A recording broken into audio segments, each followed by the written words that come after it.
What is going on, Bedrock family? Rock and roll. Here we go. It's another episode on Monday night. All right, guys. Thanks for joining. I'm pretty excited actually about what we're talking about tonight. It's going to be some fun. Quite a history lesson as well. And let's kick this thing off. All right. And as you guys go ahead and like and subscribe to the channel, as you guys join. But yeah, we're going to talk quite a bit about a couple things today.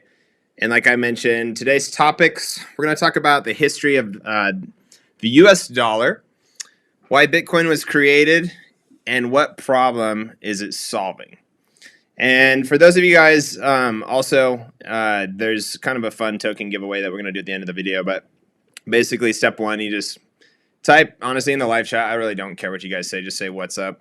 And then same thing with a comment. I know I have hashtag Bedrock in the live chat. It doesn't really matter. Just leave a comment on the dang video afterwards once we post it. Definitely helps with the algorithm, and it'll kind of help us reach out to more people as we continue to do these things. And then we'll announce the winner on the next video. All right, so let's jump into this. So we have on our next slide here. There we go. Here's the history or a timeline of the U.S. dollar and what we're really going to talk about. So we're going to go from 1913 all the way past this up until, I would say, today in the 2022. But there's quite a bit of stuff that we're going to talk about. So the first thing we're going to talk about is the Federal Reserve, and they started off in 1913, and so it's kind of cool. When this first happened, the first bill was a $10 bill, and they backed everything with gold, which was super cool. So as gold was backed up by the dollar, pretty much we had a really strong dollar, and it helped out quite a bit. And then as we go on to the next part of our timeline, we have the 1920s, which a lot of you guys have probably heard about, the Roaring Twenties. And essentially what happened at this time, we see the movie of Great Gatsby and all the fun, crazy parties going on. But since the Federal Reserve came out with a strong dollar, really what ended up happening at that point was you had your school teachers, you had the mailman, you had like even the milkman that would go door to door. Everybody was making money because the dollar was super strong. And as this happened, people were buying cars and doing all kinds of crazy things. And then they started investing into the stock market. And the stock market was booming, and like where people would literally put in money, and within a few weeks it would go up, 40, 50%. A couple times it'd go up 100, 200%. And so everyone was living at large. And what ended up happening is they thought they were a modern day Warren Buffett. And so what happened is people started going to the banks even to get loans, which is not good. And they would get basically a private loan so that way they could fill up, the stock market or put more money into the stock market. Well, what ended up happening is the banks started to see this, and they wanted to get in on it as well. They're like, hey, let's jump in on this. And so the Federal Reserve, what they ended up doing is they started to take people's savings money and investing that into the stock market, which is kind of a big no-no, right? And so this continued to happen. And as this ended up happening, we had something that wasn't very good, which a lot of you guys, I'm sure, have heard of the saying Black Friday. Well, there's a thing called Black Thursday.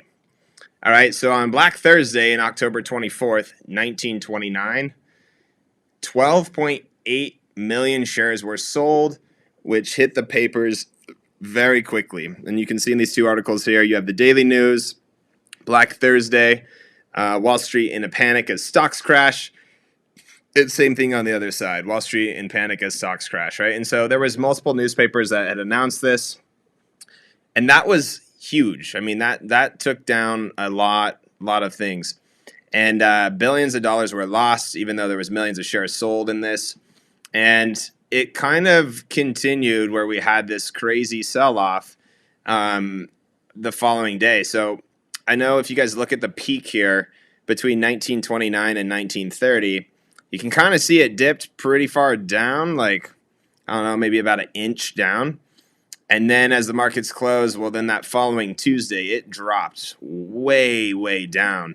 And so we kind of had this steady decline that continued, which kind of started, and that's when it started, the Great Depression. And you can see the market over 3 years.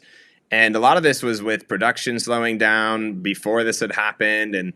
And so now everyone is kind of out of a job and they're like, what's going on? So at this point, we had 4.9, which is almost a full 25% of the workforce that in 1932, the unemployment rate was just out of control.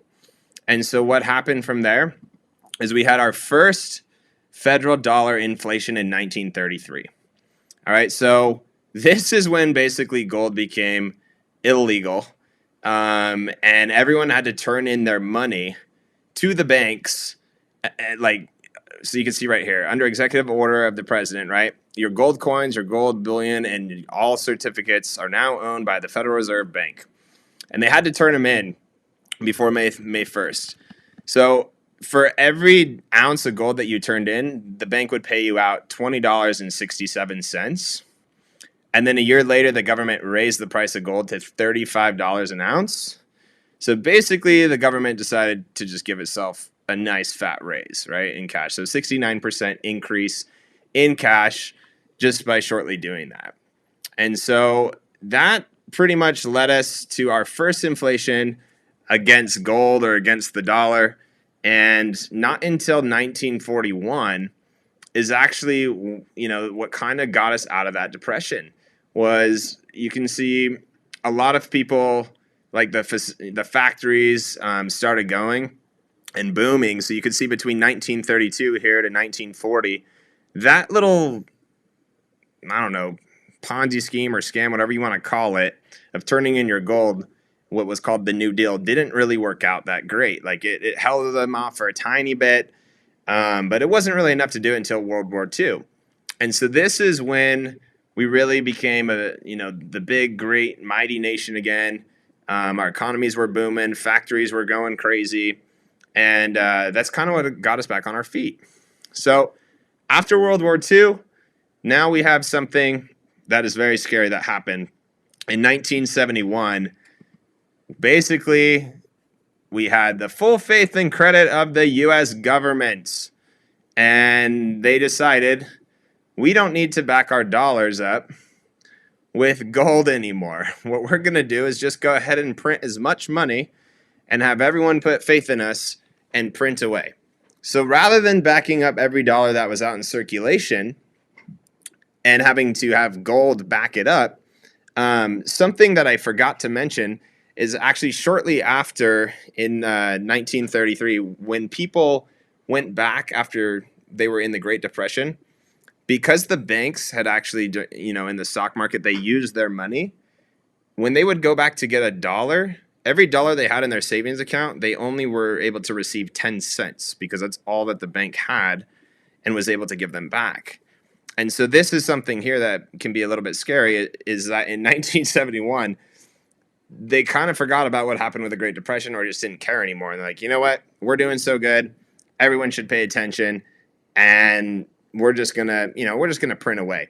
So that's what happened in 1971. And so you guys can see kind of on this chart here, if we're looking at this graph of the currency in circulation. So from the time of 1970 or 1971, but you can see on the graph it says 1970, you can see that we've decided to just print and print and print.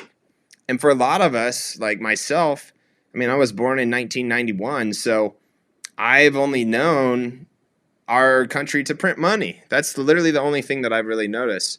And so as we've just consumed and consumed, we haven't really been a producer, right? And so with the production that's happened, everything's gone overseas, because as we've produced more money, it's been harder to create an economy where you can pay people over here what they really deserve to be paid. And this is just how inflation happens, right? And how it kind of was created.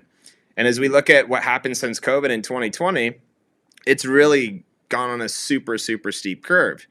And so I'm not here to really talk to you guys about the stock market, but I want you guys to understand a little bit about how our currency has pretty much started since 1913 with the Federal Reserve and where we're at today, because I think it's super important for everyone to understand this concept. So as we continue, so we had the 2008 crash, right? The housing crisis of 2008. Everyone freaking knows about this. And we've definitely felt the effects of this. During this crash, there was someone that was like, you know what, I see this potentially happening again. And so they decided to make something called Bitcoin, right? And I want to talk to you guys about Bitcoin. And this is when Bitcoin was born.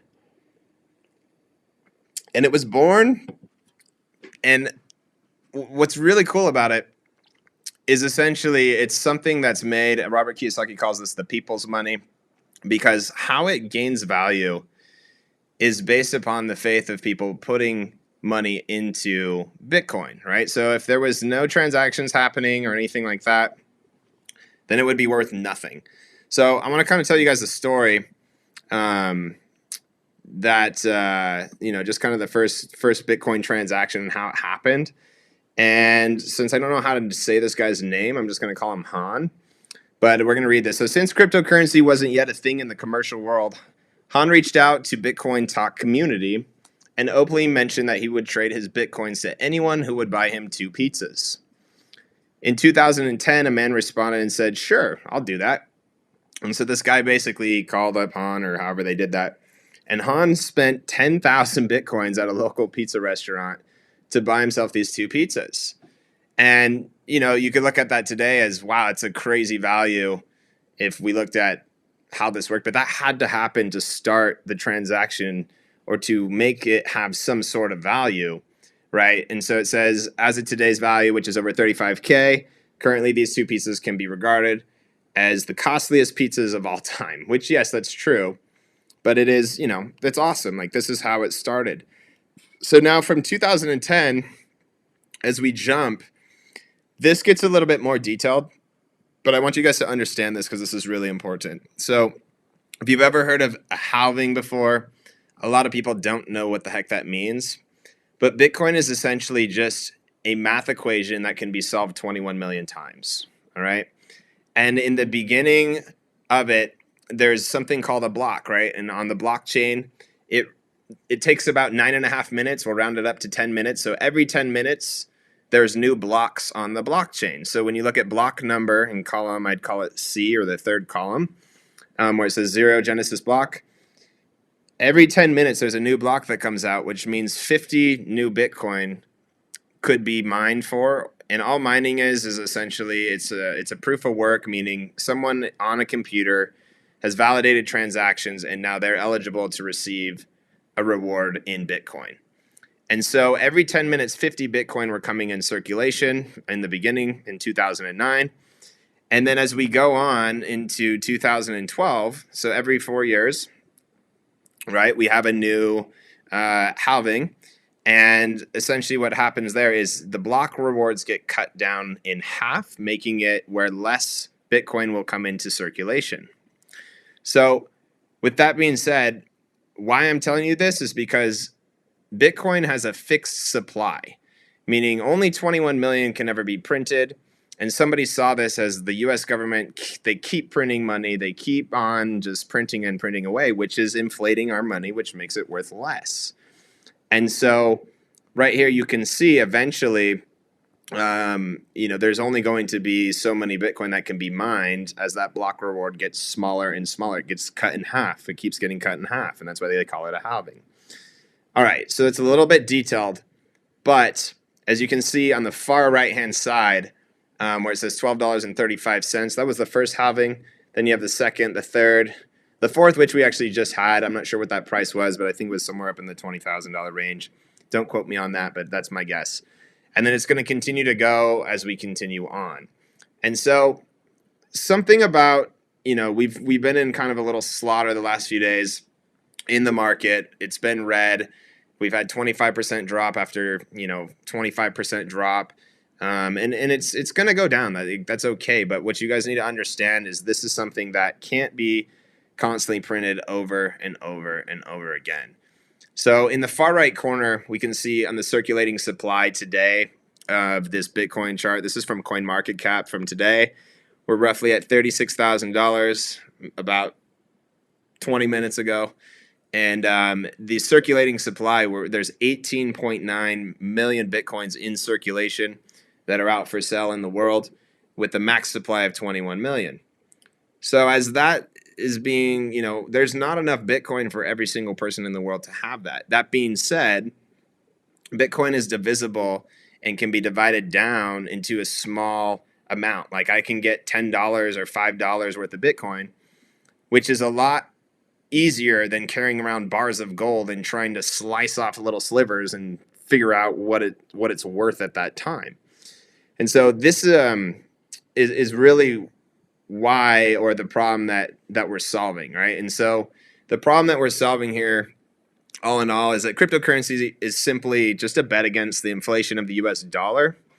And that's kind of a wrap. I mean, that's the problem that we're solving is against inflation. And so I didn't want to scare you guys with the stock market stuff or anything like that. But really, this is pretty much what we wanted to go over today. Just kind of keep it simple so you guys would understand. And yeah, that's pretty much it. So I'll say hi for a second. Appreciate you guys all jumping on. We're going to keep this thing going. And on Wednesday and Thursday, we'll probably do a little bit more about walking through or how you guys can get Bedrock and what's really cool about that. But there's a lot of cryptocurrencies out there that have come out, and some of them have a fixed supply and some of them don't, right? And so the ones that you really would want to look for is ones with a fixed supply. That's something that we've done with Bedrock. And yeah, if you guys want to know more, just go ahead and, there's tons of videos that we're going to keep putting out, but we have other videos that will go ahead and pop up either here or here on this side. Thanks for watching, guys. We'll see you guys later. Rock and roll.